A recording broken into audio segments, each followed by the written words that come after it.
Hi, I am Akia Garnett, a CEO for Brand Builder, a full services communication and marketing firm.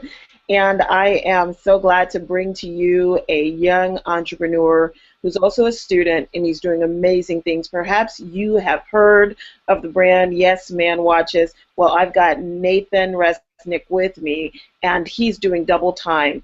You've seen my show with Gedalia Gold Pastor, who is also a co-founder for that great thing he's doing with Puzzleable, and Gedalia connected me to Nathan, which is just a wonderful world of networking that even takes place on college campuses or across campuses. And I'm just grateful to bring this conversation to you because I think that it is, of course, the new wave when it comes to students who are undertaking their academic career, but also deciding earlier that they want to pursue entrepreneurship, and they are doing what I think is natural regarding this whole concept of apprenticeship. So there used to be this apprenticeship concept where we would be studying under someone for an extended period of time. Well, that's kind of been removed from the marketplace, and I think that the natural progression for us as people who are go-getters or people who are excited about their own aspirations, the natural progression is to move toward doing something else with our time if we can't work under someone else. And so creating something and then positioning it to the marketplace makes a lot of sense to me. And so it's no surprise to me that Nathan has been able to launch this wonderful brand. He did it starting on Kickstarter, and within 3 days of launch on Kickstarter with his crowdfunding campaign was already profitable.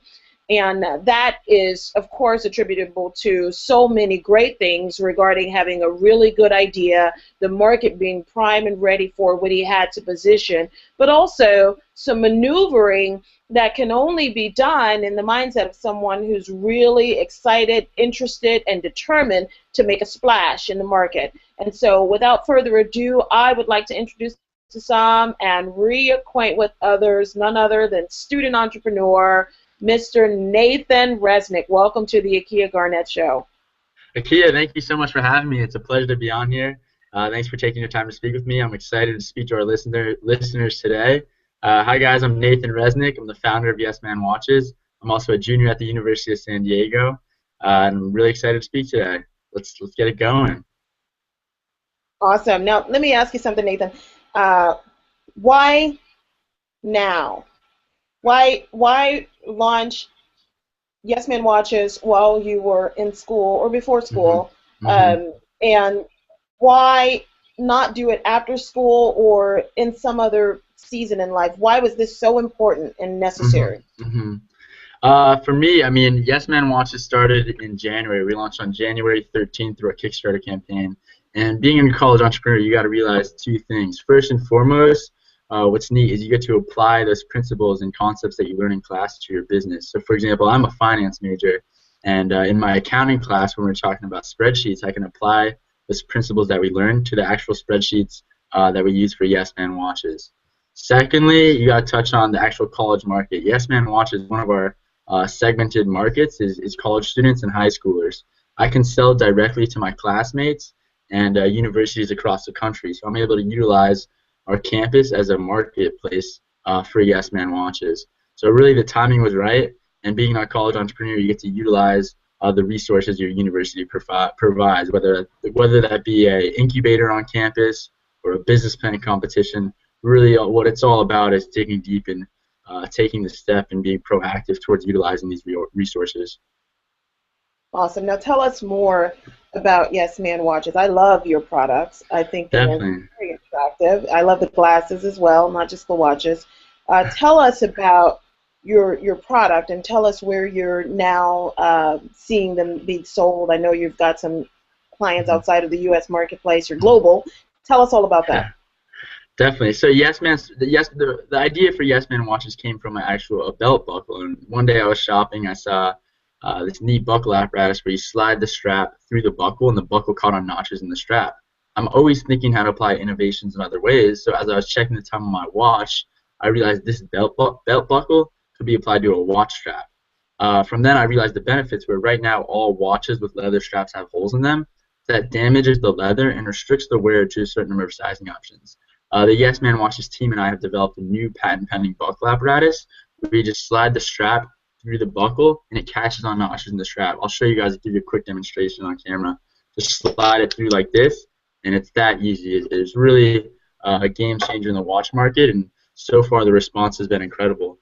So from there, we took that idea and dug deep and tried to do everything we could to turn it into reality, and we launched 10 months ago and still going strong. So it's very exciting, really is.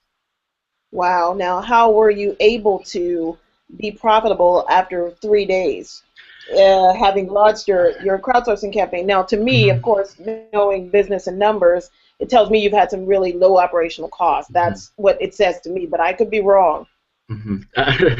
You're right. What it comes down to is through the startup process, we've been completely bootstrapped. I mean, really trying to make each and every dollar we had go as far as possible. And the way we were able to do that is, I mean, Entrepreneur Magazine ran a story on me. It's titled, College Entrepreneur Raises $15,000 on Kickstarter without spending a dime. And it was true. The way we did that is we activated our network. To find a videographer, everyone thinks you got to spend thousands of dollars to create a good video. What we did is we reached out through our university. It goes back to being a college entrepreneur and utilizing those resources on campus. We reached out to the videography department at our university, connected with one of the videographers in the department, and within a few days we actually had a videographer on our team, and he was willing to work pro bono because he was looking to build his portfolio. All these artists, web developers, anyone really, they need to build their portfolio and show people that they can actually put out good work. So for us and for our videographer Thomas, what it came down to is he was looking to build his portfolio. We had this storyboard lined up, and we just needed someone to record it, and we went from there. So that's how we made our first video for nothing. Really, it didn't cost us a dime. It just took a lot of time, but it was a lot of fun. So really, what it's about is expanding on your network and utilizing those resources. Reach out to people that are other entrepreneurs in the area and see. Do they know someone? How did they build their first website? Learn from others and utilize the whole entrepreneurship network in your area. That's great. And one of the things that I talk to business owners about, especially when it comes to branding and marketing, is when we are developing a budget for the input costs or the direct costs and indirect costs for what it takes to produce something or the cost to do business, we've got to put our labor into that. And so while we may not use liquid cash or some budget or line item that has dollars associated with it, our labor, our hourly labor, our hourly rate, or however much we could be charging at, say for instance if you're looking at opportunity costs, whatever we could be using our time to do in the marketplace and being paid for, that's actually what something would cost. So in fact, you would have some indirect costs or direct costs associated with labor. And if you had to calculate how much time you put into Yes Man before you actually took it to market, put it on Kickstarter, how much time would you say you actually put in? Because this would give people a realistic idea of how long it takes to create something that was able to create instant success the way you have. Definitely, that's a great question. I really like it. What it comes down to, I think as an entrepreneur, you really have to live your business. The YesManWatches team and I, we don't breathe without thinking about progressing our business aspirations. Literally, it's always in our head. If we meet someone new, we're always talking our business. So what it comes down to is really just breathing your business and putting in the groundwork to make it happen. So for us, we started really digging deep and trying to turn our business into reality about 3 months before we launched.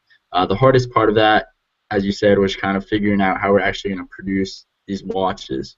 Long story short, I actually used to live in China, and I speak Mandarin fluently. So the communication with these suppliers wasn't really a trouble, but for me, what it was is screening these manufacturers to see if they're reliable, capable, and trustworthy enough to make our watches. We were able to connect with a highly reputable manufacturer that we've been working with ever since. But the feeling of actually getting your first prototype and having your idea become a reality is like none other. You really have to do it to yourself to get that feeling. I remember the first day our first prototype came, I was pacing back and forth by our door just waiting for the package to arrive, and when it came, I was just ecstatic. I was blown away by the quality and design and just really excited that we were able to turn our idea into reality. So from there, once you have that, you got to work on the marketing. How you're going to build your brand. For us, it was kind of funny, and what we did, what I think is the perfect way to do this, is get that product market fit. When we were first launched in Yes Man, we had the concept, YesManWatches, be that guy, and we started talking to friends about, be that guy, and they were like, Nathan, no one wants to be that guy. What are you saying? And what I realized, exactly what I realized, what I'm trying to do with the brand is empower people to do more with my life. So that's how I started YesManWatches. Is I was working a 9-to-5 job, a 40-hour work week, and I was just motivated by that to do more with my life. So what it comes down to is just talking to people, getting feedback. We still love all the feedback we get today from our customers, and it really helps us expand and improve our brand. So I think the most important way to build a brand is get feedback. Put your stuff out there, see what people think, and then pivot based off their feedback and see how you can make it better. That is really the key to it all. And I mean, even our logo, for example, it's kind of funny. We originally designed it as a yes man, but a lot of people see it as a martini glass, and we say, yeah. So we say it's what you make of it. Just how time is what you make of it. But at the same time, we didn't know that until we started talking to potential customers and friends and family and just everyone we could. We'd put a watch on them and say, what do you think? How can we make it better? So what it comes down to for building a brand is that product market alignment, making sure you're targeting the right customers and connecting with the right people. Well, let me ask you a question. Okay, so do you like, or did you see the first Iron Man? I did, yeah. Did you like that movie? I thought it was pretty good. Okay, so one of the really cool things that I liked about that movie, and I've got a 13-year-old son, so I'm all into like all that stuff. Okay, and one of the really cool things that I loved about that movie is that they didn't fast forward to Iron Man being great. Right, they kind of showed him in the lab. They showed him going through all this stuff just to get to who he was. And I thought it was really good for youth to look at that and see that success isn't overnight, that it really requires a lot of input, a lot of time, a lot of heartache, and a lot of, running into walls here and there, not getting things, exactly the way you want it to look the first time, the second time, the third time. You got your first prototype back and it looked exactly, or it looked great, it blew your mind. Sometimes that doesn't happen for folks. You have put in a tremendous amount of time, effort, sweat, and so has your team, I'm sure. And so I'm repositioning this question to you because I want you to help people understand how much time goes into creating genius. You said 3 months you had started, right? Or 3 months prior. What does that look like from a labor perspective? What does that look like? Was it 8-hour days? Was it 12-hour days? Were you all working, what were you doing? Were you just getting together on weekends and with pizza and knocking out the weekend? Or how did that work? Because I think it does our people that are coming up in the nation behind you, and even older people who are considering putting an idea out there, it does them injustice when they don't understand what may be committed of them from a time perspective. So help us understand what that looked like, because I know from my own business that time becomes, something that goes by days and months and sometimes years before you get to what you really want to see. Definitely. I'll touch on that with a few stories. First and foremost, going back to how we actually turned our idea into reality with our supplier. We ended up working in 4 different time zones. I was based in Washington, D.C., managing everything. I had a buddy out in San Diego helping us design our logos. I ended up connecting with an engineer who was developing our computer-aided designs, which we needed to go into production, and he was based in Budapest.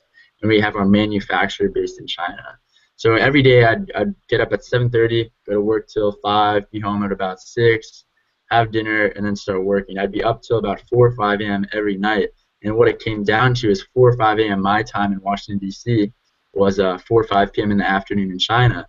So I lost a lot of sleep, but I was able to really utilize time zones, I guess, and connect with people around the world just through that imbalance of time. But it's just been incredible. I mean, even with our video, touching on our video, it was about a 3-minute video, and we spent over 40 hours shooting, editing, filming, everything, just putting in so much time to this video to make sure it's spot on. I'll touch on our website. We went through we just started with a landing page. And what was really neat, the way we kind of knew something was going to happen with our buckle is we put up our website, YesManWatches.com. It was a simple landing page. And in about 3 weeks, we were reached out by the biggest watch blog in the world, Watch You Seek, and the editor reached out and said, "Hey, I saw your buckle. I want to learn more about it." And the next week, we worked on a full-fledged story with them. I went through about probably half a dozen drafts on that story, and when it was up, the response on their website was incredible. I mean, it got viewed over 5,000 times. People couldn't wait to try our new patent-pending buckle. And so it's just all this time so after we had that landing page to really develop our website and then get into our Kickstarter page, we spent hours, dozens of drafts, just ensuring each and every little detail is spot on. So in some ways you got to be a perfectionist, but at the same time you never really know what is right. And the way to do that is touching back on that branding, is getting the customer feedback. Before you launch a Kickstarter project, even when you put up your landing page on your website, send it to everyone you know and see what they think about it. If they think it should be worded differently, if they think the photography should be whatever feedback they have, take it and utilize it. That's really the most invaluable aspect of a business like Yes Man, is we can utilize our customers' feedback to improve our business. Great. And so, Nathan, let me ask you, first of all, with your grades, because you're currently enrolled, you're doing well in class? I am, yeah. Definitely keeping up with school. And all of your professors, they would say that you're doing very well? Yeah, it's pretty funny. I mean, so this new semester, I had some new professors that I hadn't had in the past, and I'd say most of my university, the University of San Diego, has heard about Yes Man. And so one day in my marketing class, the teacher asked, "Have you guys, have you heard of this company? Like, what is Yes Man?" And everyone's like laughing because they know I'm the founder, and the teacher didn't know at that time. So she like takes a step back, and her mouth just widens. "Oh, you're Nathan, like you're the founder of Yes Man." So it was it's definitely really cool to be able to connect with my professors and see what they think and learn from them. Just going to class and talking about these different marketing concepts or balance sheets in accounting, and being able to apply those principles in class to my business. So it's really definitely it's interesting being a college entrepreneur, because you got to balance your classes and stay on top of your schoolwork, but at the same time really utilize that schoolwork and apply that to your business, and just market it as much as you can on your university. So why both? Help us understand. Did you have this burning desire to get it out while you were in school? Why then? Why did you do it? Or why didn't you decide to say wait until after you're done with school, or wait till later in school? What made you or prompted you to take on this awesome and exciting adventure of being a full-time student and also a full-time entrepreneur? What made you, or what pushed you in that direction? Because it's a huge undertaking. Definitely. Well, I'll ask the audience right now and say, how many students out there have worked a 9-to-5 summer internship, a 40-hour work week? That's what really motivated me. Last summer, I was working a 9-to-5 job, and I just wanted to do more with my life. I was, it just felt so tiresome, monotonous. I wanted to do more with my life, so entrepreneurship was my outlet. I had this idea buzzing in my head. I had no clue how to turn it into reality. I mean, I literally started with a Google search, how to start a business. And from there, I just soaked in as much information as I could, just like a sponge. And it's kind of funny that you asked what motivated us, because we put our logo at the 5 o'clock mark, because I was working a 9-to-5 job when Yes Man first started, and I wanted something at the 5 o'clock mark to remind me it's my time. People don't realize that even though you're working a 40-hour work week, an 8-hour day, 8 hours is only 1/3 of your day. There's still so much time in the day to do what you desire and really chase your dreams. That's what we're trying to do with Yes Man, is empower people to chase their dreams and not just think about them. And that's what entrepreneurship is all about. So many people have ideas and say, I want to do this, I want to do that. But entrepreneurs are the ones that execute and implement those ideas. They're the ones that turn their ideas into realities. Do you find that you are in the minority on your school campus or college campus, or on other college campuses, or when you're surrounded by your fellow classmates? Do you find that you are different, or do you find that there are lots of little yous or people just like you running around, and they're all excited to get started with their careers or with their ideas sooner than before graduation? I think so. I mean, I think everyone has ideas. Everyone definitely has ideas. You know, that's what it comes down to. People say, I have this idea, that idea, but what it comes down to is implementing your ideas. So I try to help as many students and as many people in my network, and feel free to reach out to me after the show as well. I'll help you, people listening, to help you turn your idea into reality. But it's definitely, I mean, entrepreneurs are in the minority, but it's really neat. You know, my favorite part of starting a company is just seeing people wear our products, and we ship internationally. You know, I'm in Florida, I'm at the airport, and I see someone wearing the Yes Man watch, and I'm like, wow, that's incredible. You know, it's really neat just to be able to see and walk around campus, San Diego, around the world now. People have our products. So one of the coolest things about starting your own company is seeing people utilizing your products, your app, your software, whatever it may be, seeing people using it and using it to better their lives and make themselves better as well. So then, say you accomplish, and let me just ask you this question first: Mm-hmm. have you already seen the success that you want to see, or do you feel like there's still something hanging above your head regarding Yes Man that you really want to capture? What's next regarding that Yes Man? In terms of Yes Man, the way we see the company growing is first and foremost, we'd like to get a big retail account. Nordstrom's, we want to be in there by early next year. I think that'd be huge for us. Right now, we sell in some retailers locally here in San Diego. Our sunglasses, I mean, the response has been really incredible. What they are is they're handcrafted bamboo arms and polarized lenses. And what we're trying to do is kind of undercut the brand inflation that a lot of brands like Ray-Ban, Oakley put on their sunglasses. I mean, we're basically selling the same quality sunglasses for under half the price. Our sunglasses retail for $50. You go on, their websites, their stores, and it's going to be $150 or more. So with that, I mean, the response in San Diego especially has been incredible. We've been selling a ton. We're in shops, almost a dozen shops here in San Diego. But what we need to do now is expand that and get into retailers across the country to really grow our brand and take it to the next level. Secondly, another really cool aspect about Yes Man is our patent pending buckle. So we can actually license this out to watch companies around the world. And we've already gotten customers ask us, can I put your buckle on my watch? That's not a Yes Man. And yes, you can. You can take off our buckle and strap and put it on, another watch. But what it really comes down to, the real moneymaker behind Yes Man is licensing out that buckle to a major watch brand and saying, we want to get a couple dollars every time you sell a watch with our buckle, that type of thing.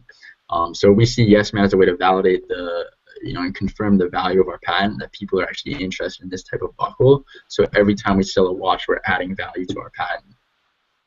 And what do you see next, for yourself? So say when you're ready to graduate, and say, for instance, Yes Man is where you need it to be, and you could do something else. It's kind of like what Jim Collins says about that flywheel, in Good to Great, that flywheel is going. It doesn't take as much oversight from you in the granular operations to keep it going, and now you've got this time because you're not studying anymore to do something else.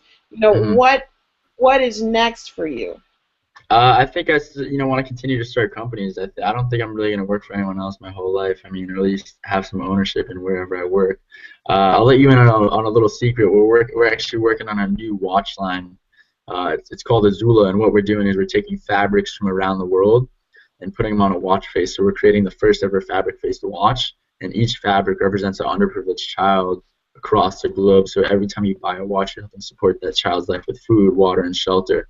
And what it comes down to is just extending our product line and our options. So we're launching that on Kickstarter November 18th. We have a website up. You just go to azulawatches.com. That's AZULA watches.com. You can get a little sneak peek and check it out. It's going to be a really exciting project, and it's just helping us build on Yes Man and what we've learned through the startup process with YesManWatches. That's great. Now, was Yes Man, was that your first entrepreneurial undertaking, or when you were younger, did you do other stuff? What other kinds of experience did you get before starting Yes Man? Definitely. Yes Man is my first kind of official business that I got to file taxes on and all that. But I remember in middle school, I actually used to be really into shoes. I was kind of like a sneakerhead or something. It's one of those terms where you're really into Nike SBs and the Nikes and the Jordans. And so I'd start this kind of eBay business where I'd bring, stacks of photos of different shoes to class, and all my friends were really excited about it. And they'd say, how much can you get me this edition in this size for? And I'd have to do the calculation right in my head, like how much do I think it sells on eBay for? How much can I sell it for them? How much can I make? Got to calculate the shipping as well. And are you kidding? Were you a shoe dealer? Are you saying you were a shoe dealer?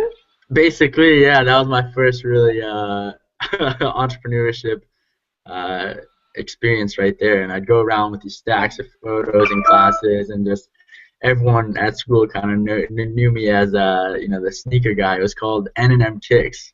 So it was a fun business. Definitely learned a lot of customer interaction. Just actually having a stack of photos and going to the other students and friends and saying, look, what shoe do you want? I think I can get it for this. You'll get it for Foot Locker at this amount. I'm gonna save you this much money. You gotta buy through me. And so I think I sold probably a couple dozen shoes through that, and it was just really neat to build that up. But I was young at the time. I wasn't exactly sure what I was doing, but I was just experiencing it all and soaking it all in. And that's what I think entrepreneurship is all about. And really learning through the experience of starting your own business, the whole process. You got to take that in, and you got to learn from that. Well, I mean, who showed you that hustle? Because that's a hustle, and you're hustling right now in undergrad. That's a hustle. You're a hustler. So, and I don't mean that in terms of some of the other ways that hustlers and hustling can be defined. I don't mean it that way, but you're putting in overtime. There's something there in you. Where did you see that?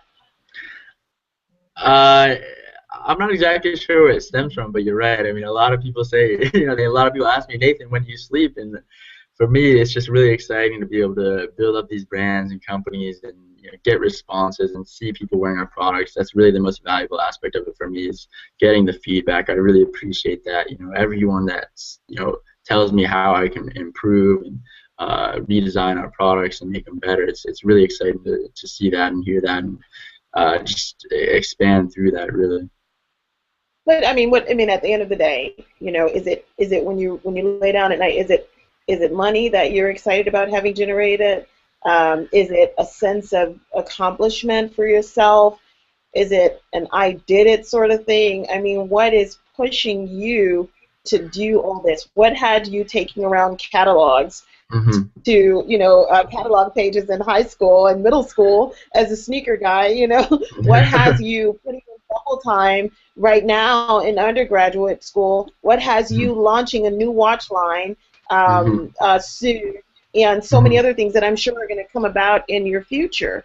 To me, it sounds like there's something there that is pushing all of that, and it's Definitely. it's not average, For me, I mean, it's funny you ask about the money, because money's always nice. Got to get cash in the door for sure, and you need to have a numbers guy on your team as an entrepreneur. You got to know someone that can keep track of how much you're spending and how much you're taking in, that profit. I mean, with YesMan, we were profitable in our first 3 days, and I thought reaching that initial $15,000 goal on Kickstarter would be the most fulfilling part of this whole endeavor.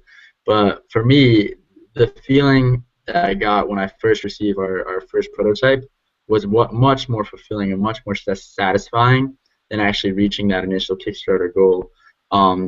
So money's nice, but for me, it's just having that feeling of accomplishment of turning your idea into reality and seeing people wear your products and expand your brand and get feedback. So it's interesting you asked about the money, because going into this whole business, I thought, I'm going to be super excited. It's going to be the best day of my life when I reach our goal on Kickstarter and build it up. We ended up raising just under $35,000 on Kickstarter, about over 200% of that initial goal, and I thought that was awesome. And don't get me wrong, money is definitely important and motivating, but at the same time, it wasn't nearly as fulfilling as it was when we first got our prototype, when I first realized I actually turned my idea into reality. And now whenever I see people wearing our products, our sunglasses, our watches, it just continues to motivate me and say, look, I want to get a pair of sunglasses on every single person in San Diego, every single person in California, every single person in America, every single person across the world. That's definitely the angle right there. And the money will follow. It really will. Once you see people rocking, YesManWatches all over the airport, cities, whatever it may be, that's what's going to be really exciting. Yeah, you're spot on right with that type of thinking, and I think that's one of the things that that defines the millennials. You would consider yourself a millennial, correct? I would, yeah. That's one of the defining factors of millennials is that money is wonderful and it's motivating to this particular demographic, but more so being able to associate themselves with something that has a greater meaning and also something that's socially aligned, the social good or the greater good. And what you mentioned regarding the new watch line that's going to be coming out and being able to support charities and so forth, those are the things that motivate your generation, and it has more so of an impact on your generation than it has in the past when we really weren't afforded an opportunity to pursue those aspirations and have access to the technology that would allow for the funding to come in those non-traditional ways. I mean, if you didn't have what you needed to go to the bank and get some money or go to SBA or Small Business Administration and get a loan for your small business, then you had to wait it out or go work for somebody else. But technology has allowed for the creativity and innovation to match what everybody's aspirations are when it comes especially to the millennial generation, and so you're a product of that. You're benefiting from that, and it's great to hear you talk about money in a real way and say, hey, it's good to have, and don't get me wrong, but it felt so much greater when I saw my prototype show up, or it feels good when I know that I'm going to be contributing to those who are underfortunate in other parts of the world or in the States, because we've got a lot of that here as well. And so I Definitely. thank you for sharing that. Do you have anything that you would like to say to two different sets of people? Number one, to those who might be interested in supporting your initiative from a funding or corporate partnership perspective. And number two, to younger entrepreneurs or even your counterparts that are in schools right now who are just trying to break through, get their idea to the surface and see themselves doing just what you're doing, working both angles as a professional, rising on on the college campus, but also a serious student who's concerned about his or her academic future and wanting to make sure that they do well there as well. Definitely. I mean, what we're looking for right now is feedback, seeing how we can expand, just get everyone's insight into the retail industry and apparel industry. I'd appreciate if you could reach out to me, Nathan@YesMan.com. Let me know what you think. Check out our website, YesManWatches.com. And then for touching on student and college entrepreneurs, really, you won't regret turning your idea into reality. It's one of the most satisfying feelings you can have, and what it comes down to is just doing it. A lot of young entrepreneurs think they really need to establish this rock hard team and this incredible team that's gonna do some of the work for them. But what it comes down to is if you really want to make it happen, you're gonna be the one willing to stay up all night to make it happen. You're gonna have all those late nights, those early mornings. I'll tell you, a short story on that is when we were first launching Yes Man. I had a few interns, a few team members, and one of the team members was focusing on making a PR list, a PR outreach list, and I wanted her to kind of get a personal contact at every blog she could, and she came back with just a generalized, list of websites without really any personal contacts.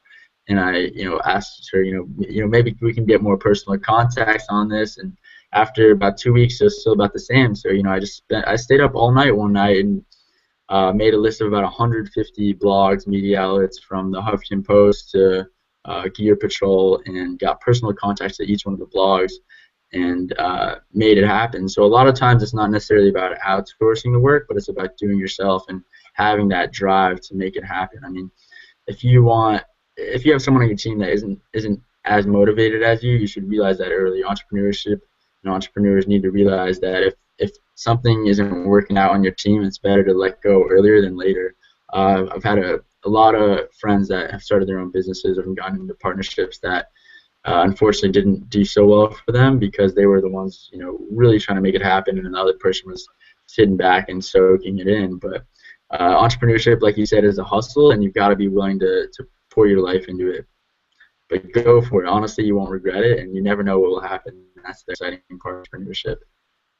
Well, great. Thank you so much for spending your time with me today, Nathan. This has been a really, really exciting and informative conversation. I hope you got something from it, not just from his product and how he launched it, but also some of the things that he has undertaken in life, some of the things he has done in life, which has kind of created this beautiful portfolio of experiences for him, which has given him the opportunity to work abroad with building those partnerships with folks who are going to produce the pieces and parts for his product, with understanding cultures and how to position himself around the globe based upon the consumer needs, of course, but also based upon what he understands about intercultural relationships, and also what he's been able to do in the United States, adding one more story of success for our millennial generation in entrepreneurship, and one that,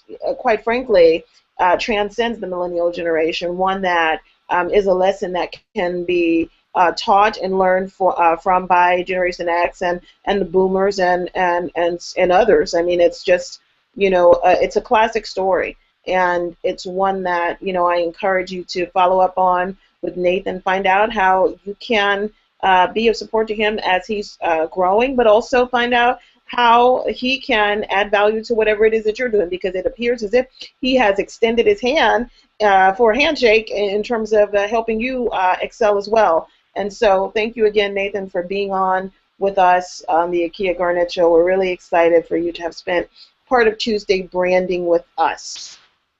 Thank you so much. It was a pleasure, and I appreciate your time. Thanks for listening, and reach out to me if you'd like. It'd be a pleasure to hear from you.